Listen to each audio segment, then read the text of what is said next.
Hello there guys, welcome back to Younes Talks Football, welcome back to a brand new video. I hope all of you are doing well today. It's just the one video today. Funnily enough, earlier on, there wasn't actually much going on, and then as usual, the second part of the day, it all comes down, flooding and raining, all guns blazing. It's crazy. That rhymed, by the way. And we're going to make sure that there's going to be a double upload tomorrow. And why? Because you're not just getting a transfer video and all the latest on the news, but you're getting the preview for Chelsea versus Preston North End. This is going to be an interesting preview because Preston North End, if I'm not mistaken, sitting 14th in the Championship. We're going to have to try and bring some context to this fixture and how we think it's going to go down. So make sure you're going to be there for that. In order to be there for that, make sure you are hitting the subscribe button, hitting the notification bell to be notified once I have uploaded. On top of that, smash the like for all the content that you do enjoy. Much appreciated. Let's get cracking.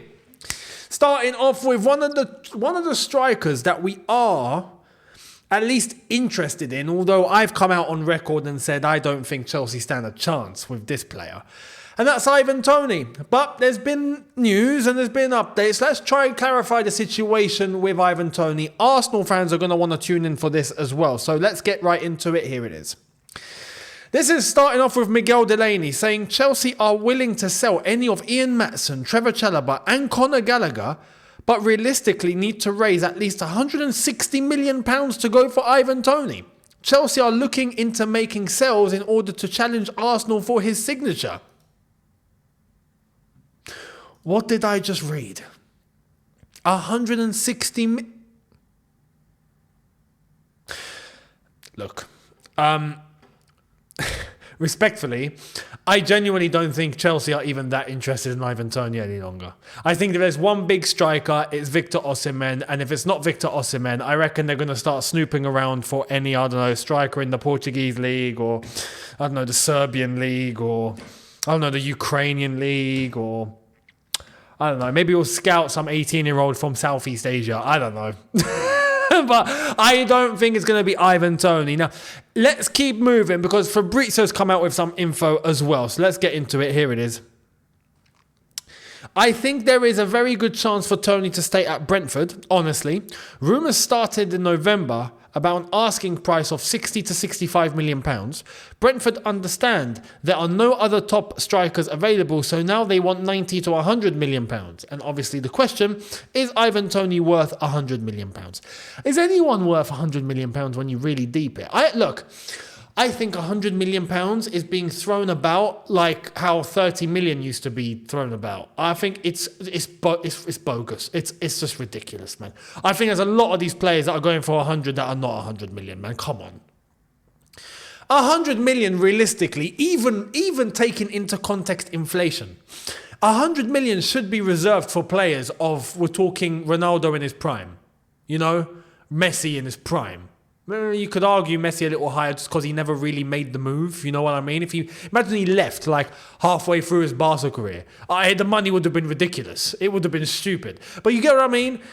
Those needle movers, you know, Mbappe without question. Those sort of players, yeah, 100 million plus. But the way 100 million now is being thrown about like it's £10.50, it's just ridiculous. So you could argue Ivan Toney, yeah, not worth it realistically. But in order to land the player, that's the sort of money you need to have aside. It just is. That's the way that it's gone. It's ridiculous, but that's how it is. So if you don't pay that sort of money, you don't give yourself a chance to compete with another club that will. That's the problem. So at the end of the day, Ivan Toney, top striker, he will be worth that much. He just will. Now, let's get into the latest in terms of what could be happening on the inside here with Ivan Toney's entourage and what's going on around the player. Let's start off here with Purple Panel. Arsenal remain quiet on interest in Ivan Toney to prevent Brentford from leveraging the situation and inflating the value of a player who has been sidelined for over 6 months. From the FFP perspective, club is discreetly seeking to offload Nketiah without openly indicating their eagerness, aiming to attract favourable offers. The matter rests in the hands of Edu and the board. On top of that, moreover, possible Ivan Toney deal as mentioned days earlier, Arsenal remain ahead of of Premier League clubs to sign Toney. CAA Stella were given permission by Brentford to discuss personal terms with Premier League clubs, and Toney informed his agent, CAA Stella, of his desire to move in January and has shown his preference to join Arsenal. Do you see why I have been saying that I reckon even though it's looking quiet now, I think by the end of the window, Toney will be at Arsenal. Despite what I'm about to show you next, and this is only, I'm sure, playing into, well, not even playing into the strategy. Thomas Frank has been really honest here, and he said it for what it is. Here it is. Thomas Frank announces Brentford have no plans to sell Ivan Toney in January. Yes, he's staying. He is a Brentford player. I can't see why we would sell him, and I would love to have him for a longer time. It needs to be an unbelievable price, so he will stay here. If Nketiah leaves Arsenal, that's the trigger. And I feel there's a possibility that will happen. And it depends how much they're going to get for him. And if that were to happen, then it's a matter of how much they're going to add on in order to compensate for getting Ivan Toney, or at least to get Brentford to turn, because Ivan Toney is interested. The player's head is turned, technically. So it's just about Brentford having to try and capitalise on as much money as possible. And yes, the fee could get stupendous, as the wonderful Chris Eubank normally says. Stupendous. Beautiful vocabulary. Yeah, untouched. But this is why I feel like, look, it's very, very early in the window. Everyone's making it seem like, oh, this is quiet, it's calm, nothing's happening. You best believe, man, final week of the window, things are going to kick off. Things are going to kick off. But it depends on Arsenal and the money. That's all it is. If they do cough up the money, Toney will be joining Arsenal. Chelsea, I don't feel like will cough up this money for Ivan Toney, especially when there is still a possibility that Osimhen could arrive in the summer. So this is where I've always said Chelsea don't look like they are fully invested in going for Ivan Toney, because you best believe they are more interested in going for Osimhen. And if that were not to happen, which they will only find out in the summer, then we'll have to turn to someone else. Do you know what I mean? So let's wait and see what happens. Let's wait and see. Let me know your thoughts on this whole saga. It's a very interesting one. Let's move to Chelsea-orientated affairs and Conor Gallagher. I said it yesterday. Conor Gallagher, personally, would love to stay at Chelsea. But it's not about that. To be honest, it is about that, because he can just go, I'm not going anywhere. And he has that power because he's got a contract to adhere to. He could. But Chelsea, I think if an offer came in, you best believe they would listen. That offer's not come in yet. So let's see what's the latest with Chelsea, their angle on Conor Gallagher. What do they want to do with this player? Let's get into it. Let's start off with John Cross. Conor Gallagher is determined to stay and fight for his place at Chelsea, and he has even made it clear he wants to sign a new contract at the club. This is common knowledge. And I understand he's from the Mirror, right? But this is common knowledge. Let's keep going. Jacob Steinberg. Conor Gallagher is ready to hold firm and fight for his future at Chelsea despite the club's willingness to listen to offers. Again, we've known this. This is common knowledge. We've known this. Conor Gallagher, for sure, is looking to fight for his place and wants to stay, right? 100%. But the window is very early, right? And what can happen going forward? All it takes is one club to knock on the door with a substantial fee, and you best believe Chelsea will be listening. But even then, right? And this is where I'm saying Conor wants to stay. Conor would accept a new contract if that new contract wasn't over the span of, 2 decades, right? If it's just a standard 3-4 year deal, as everyone else in every other club, you best believe he is signing tomorrow. But Chelsea haven't put that on the table. So Chelsea could still accept a bid if it comes in, and it's still down to the player to go, I'm going to discuss personal terms, I'm going to do this, or I'm not going anywhere. He could. Conor Gallagher could leave for free if he really wants to. If he really wants to, he could. End of contract, see you later, lads. Done. The thing is, right now with Pochettino, he's playing. He's captain. Everything's going for him. So the pure profit is on Chelsea's perspective. And if that offer does come in, then Chelsea will have to see if they entertain it. But you best believe, I don't believe Chelsea want to put it out there that they are desperate to sell whilst Conor is happy to stay and just run things down, I feel like Chelsea would start to go down the angle of, okay, we're probably going to try and maybe offer him a contract. Let's try and work something out. We'll see how it all goes. But the window is very early, and to come to a conclusion that Conor is automatically staying 100% no matter what, this window, no.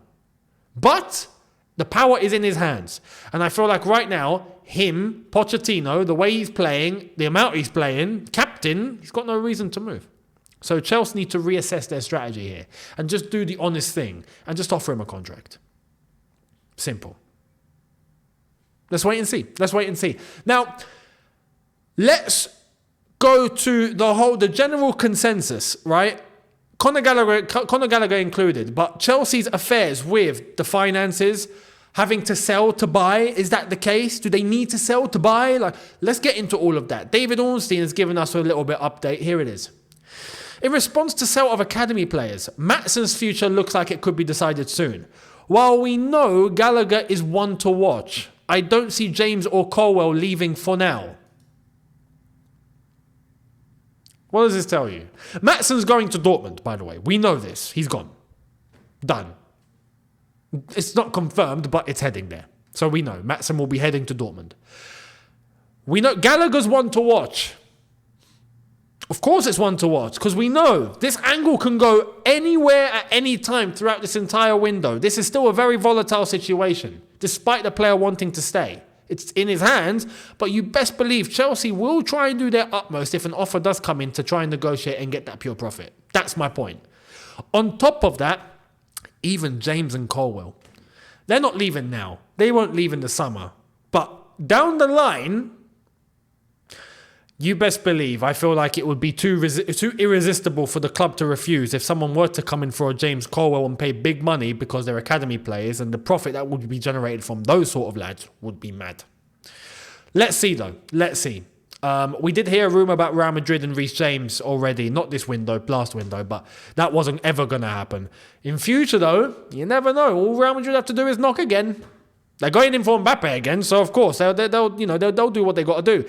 That's that. Let's keep it moving. Ian Maatsen has told Chelsea he wants to leave and has agreed personal terms with Borussia Dortmund. Chelsea are still holding out for an obligation to buy. This will be negotiated very, very soon. I'm pretty sure.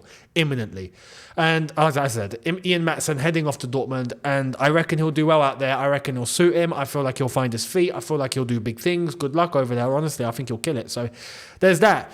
But when that confirmation comes in, then we'll know, and I'll give you my thoughts and all of that. So let's wait for now. Ian Maatsen's still here, but he's heading out for sure. Now, Fraser Fletcher has given us a very important update based on what I just said a few minutes ago. Here it is.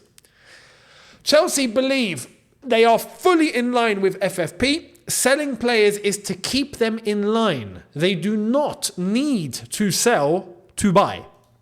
That's it. It's just FFP requirement. Now, this is in relation to the profit and sustainability rules that are going to be coming out in the next couple of weeks, I think, in terms of the Premier League and what clubs might not be falling in line with those regulations and rules. Apparently, Chelsea are fine. The latest is that Chelsea feel like they are more than confident that everything has been adhered to, nothing to worry about. We are completely cool. We're in the clear. It's okay. But having to sell and generate money is to keep themselves in line with that. It's not a case of Chelsea having to sell to buy. And this is why I've been saying I believe the money's there. Money's there, but we spent $1 billion in 3 windows. Of course we've got money. It's not a problem. The money's not the problem here. It's how it's being spent that's the problem. This is why I've not gone down the route of, oh no, you know what? No, we can't buy because we have these players, and like we have to sell those players in order to go and get that player. I've not done that because I know the money's there. The money's there. We're minted. It's fine. Trust me. You could argue we're probably more minted than we were before with Roman.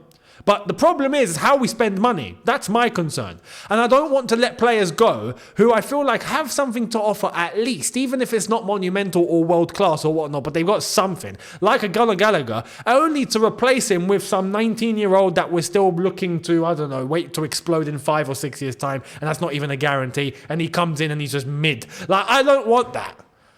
I want top quality coming in to replace players that we're letting go. Do you know what I mean? Because that's what we have to do in order to get ourselves back to a decent level. So that's the latest in terms of Chelsea and the way that they are moving in terms of FFP and the finances. Now, just to show you, we do have money. Yeah, it's there. Look at what Nizar Kinsella has come out with today. Chelsea's owners, BlueCo, have had further talks and want to add clubs in Portugal, Belgium and South America to the multi-club group. Someone please stop them, man. Stop them. Please stop them. Listen, I've got nothing against a multi-club model. In fact, it's got loads of advantages.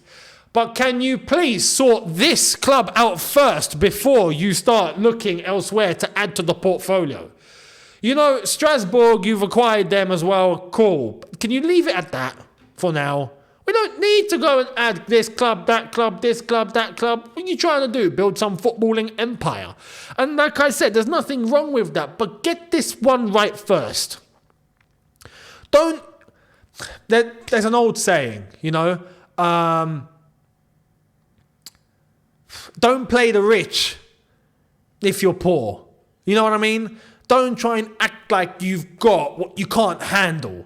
Now, not to say that they can't handle multiple clubs down the line, but get this one right first. Charity starts at home. Start with your first club. Get them in order.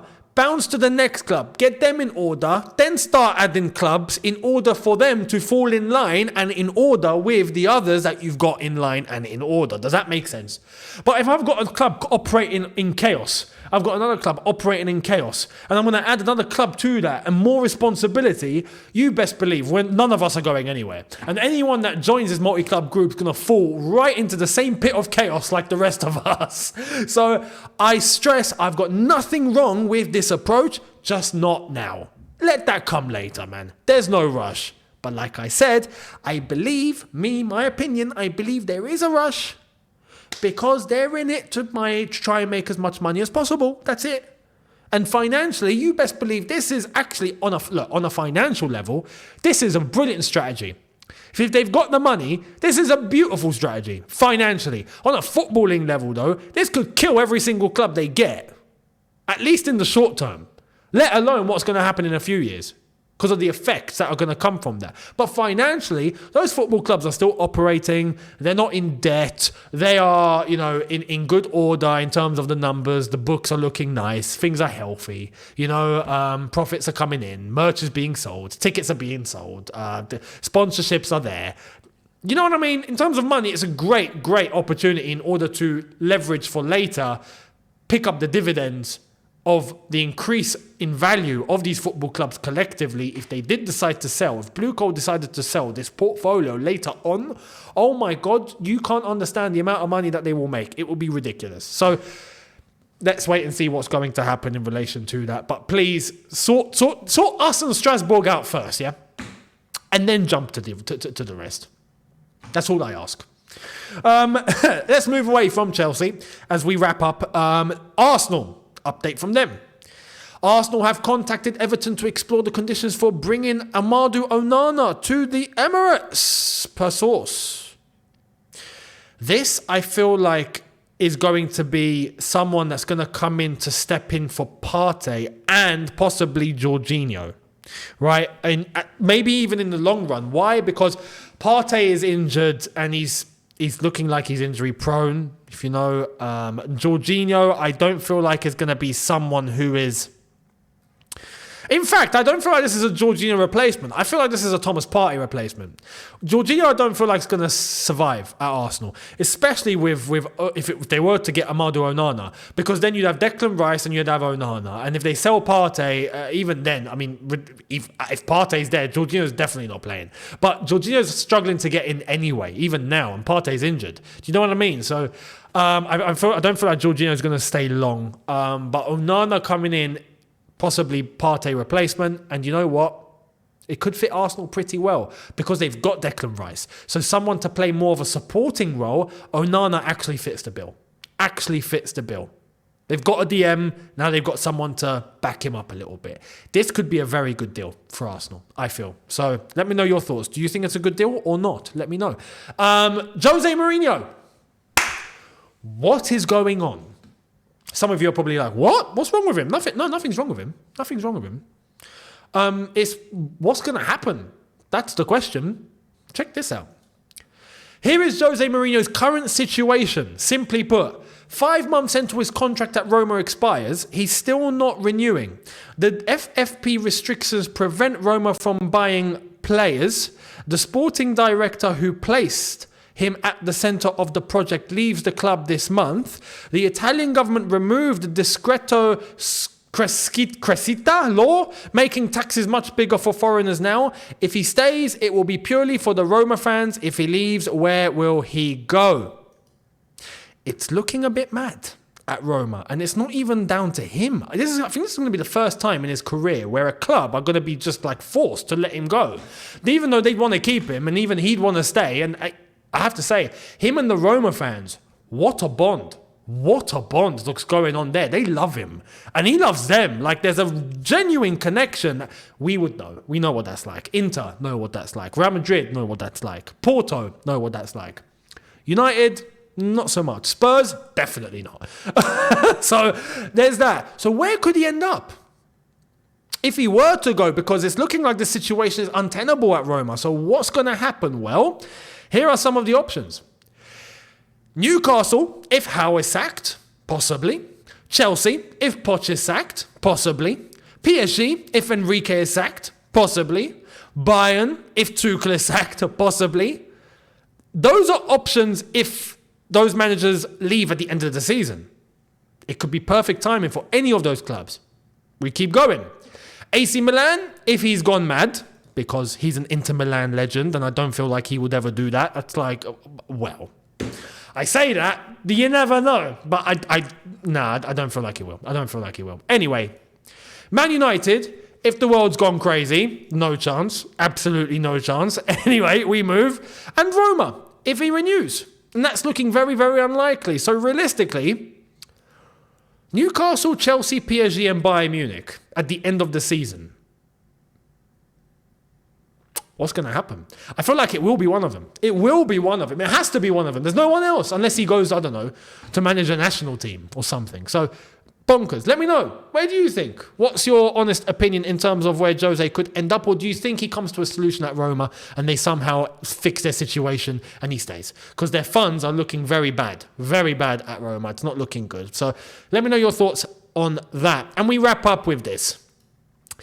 Hudson-Odoi had to release a statement about, I can't believe I'm saying this, about the whole Epstein stuff. Here's Hudson-Odoi putting out a statement. I have seen this circulating around social media for a while now, and I wasn't going to comment on it as it is absurd, and I would have been a child at the time. However, understanding my position as a role model, I would like to make it absolutely clear that I have never been part of the Epstein scandal, nor have I ever been to Epstein Island, so please stop tagging me in these posts. Thank you. I know where this has come from, so I want to put this to the record. Yeah? I want to put this on. I want to kill this rumor once and for all. There was a bogus list that came out a couple of years ago, or even before that, right? Of apparently Epstein's list, which we're now starting to actually hear about now because of the court case and what's going on over in on that, yeah, which is mind-blowing. But anyway, Callum Hudson-Odoi's name was on that list because that list wasn't an Epstein list. It was a bunch of celebrities that was put on a list because they all got COVID for the first time. That was it. Do you remember Callum Hudson-Odoi was one of the first people, I think, in English sports to get it when he was at Chelsea. That's why his name was on there. And since then, people are still sharing those list of names around of just celebrities, and Hudson-Odoi is on there, and he's had to come out and address it. It's ridiculous, man. Put 2 and 2 together, people. Honestly, do some due diligence, and yeah. Anyway, the list isn't actually out. It's not out. The actual list, the court, there's documents that have come out in terms of the courts, and people are trying to compile all the names that have been mentioned in, I think, 950 pages. So it's a lot of work, right? But he's not there. So we'll kill that rumor once and for all. Let me know your thoughts down below on everything that I've discussed. Much appreciated. And I will be with you guys tomorrow for a double as we get into the news, all the latest, and Chelsea versus Preston preview. So I'll see all of you then. Hit the subscribe button if you are new. Hit the notification bell to be notified once I've uploaded. Smash the like button if you have enjoyed this. Check out the socials on screen and in the description. Much appreciated. And I will see all of you tomorrow. Have a good one, people. In a bit. Take care and peace.